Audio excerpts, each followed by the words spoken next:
Maharashtra bulletin, आपला महाराष्ट्र, आपली बातमी.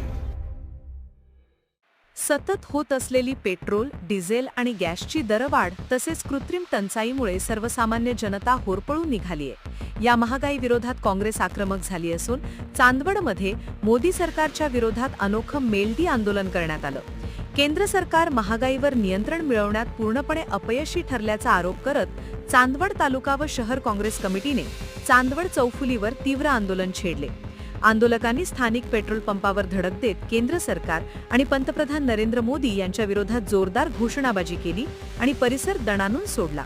यावेळी तालुका अध्यक्ष संपतराव वक्ते आणि प्राध्यापक राजेंद्र सोमयमंगची यांनी मोदी सरकारवर टीका करत अच्छे दिन कुठे गेले असा प्रश्न केला. काय कशा संदर्भात आहे आणि नेमकी मागणी काय तुमची? मागणी अशी आहे की जे केंद्र सरकारचे निर्णय, जे डिझेल, पेट्रोल, गॅस या सर्वच म्हणजे अति जीवनावश्यक वस्तू, या सगळ्या शेतकऱ्यांच्या बाबतीत असेल, व्यापारी असेल, गरीब असेल, श्रीमंत असेल, प्रत्येकाला लागणारी म्हणजे एक जीवनावश्यक पेट्रोल, गॅस आणि डिझेल या सर्वांचे एवढ्या महिन्यामध्ये साधारण 10 ते 20 रुपयांना दरवाढ झालेली आहे.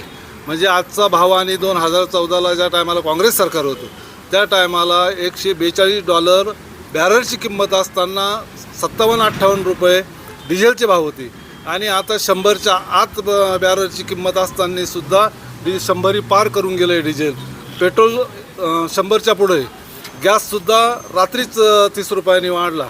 म्हणजे ज्याच्यावरती आपलं जीवन चालतं, ज्याच्यावरचं आपलं पोट भरतं, स्वयंपाक करायला गृहिणीला जी अडचण असते ते सुद्धा रात्री त्यांनी 30 रुपयांनी भाव वाढवला.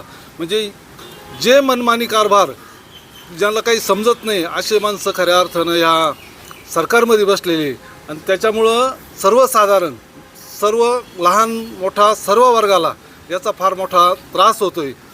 आणि कुठल्याही मालाला भाव नाही, कुठल्या म्हणजे कांदा असेल, भाजीपाला असेल, कुठल्याही बी शेतकऱ्याच्या मालाला भाव नाही.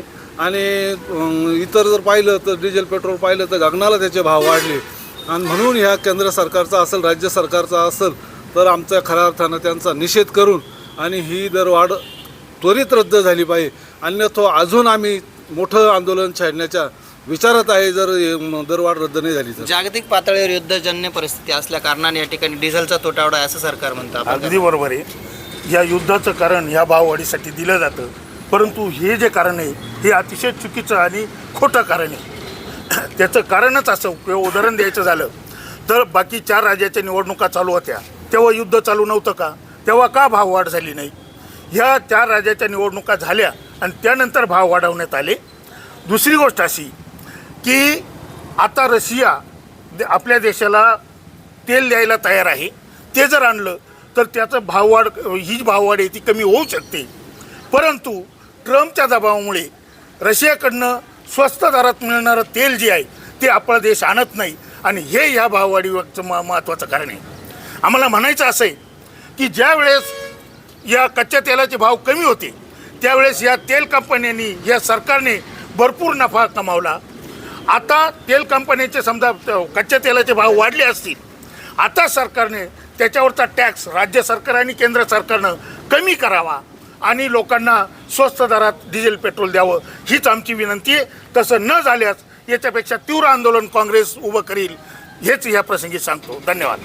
शासनाने असे आदेश काढलेले की ते शेतकऱ्यांचे ट्रॅक्टर शेतात उभे असतात, त्यांचं डिझेल संपलेलं असतं, ते कॅन घेऊन येतात आणि आता असा आदेश काढलेला आहे की ते कॅन घेऊन डिझेल घेतलं तर तुमच्यावर कारवाई होईल. यावर काय? नाही, आमचं म्हणणं असं आहे की बाबा आता शेतीचा हंगाम आहे, आता सरकारने हे जे डिझेल, पेट्रोलचे दरवाढ केलेली आहे, आमचं म्हणणं त्यांनी शेतकऱ्यांसाठी तरी किमान डिझेल जे आहे त्यांना ते अनुदान तत्वावर किंवा सवलतीच्या दरावर या ठिकाणी त्यांनी दिलं पाहिजे. आणि जर अशी साठेखोरी करत असेल किंवा जर तसं पेट्रोल, डिझेल जर शेतकऱ्यांना दिलं जात नसेल पंपावर तर संबंधित पेट्रोल पंप चालकावर त्यांनी तशी कारवाई केली पाहिजे, गुन्हे दाखल केले पाहिजे. या अनुषंगाने मी एवढं सांगू इच्छितो. कसा परिणाम होतोय जनजीवनावर? सगळ्यात महत्त्वाचं सांगतो, तुमच्या माहिती म्हणून सांगतो, साधारणतः 63 रुपये प्रति डॉलर ते 68 रुपये प्रति डॉलर आजचा भाव आहे. आणि जर तुम्ही बास्केट क्रूड ऑइलचा विचार केला तर साधारणतः त्याचा भाव सरासरी निघाला तुमचा 85 ते 90 रुपये निघाला. म्हणजे साधारणतः किती निघाला 42 ते 45-40 रुपये प्रति लिटर. खर्च किती येतो तुम्हाला 13 ते 14 रुपये.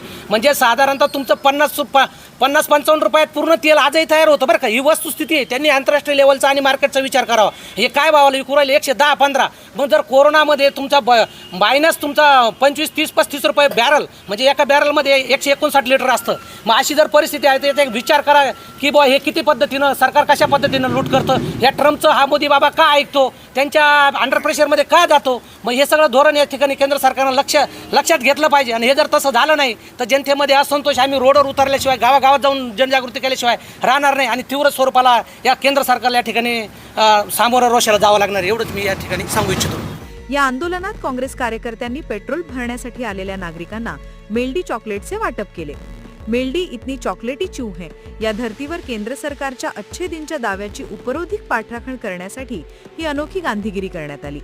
इंधन दरवाढ तात्काळ रद्द करण्यात यावी आणि पुरवठा सुरळीत व्हावा या मागणीचे निवेदन चांदवडचे उपविभागीय अधिकारी आणि पोलीस निरीक्षकांना देण्यात आले.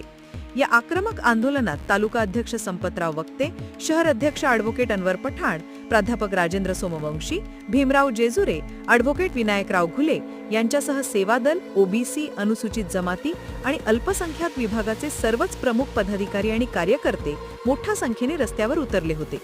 महाराष्ट्र बुलेटिनसाठी संजय जाधव, नाशिक. महाराष्ट्र बुलेटिन, आपला महाराष्ट्र, आपली बातमी.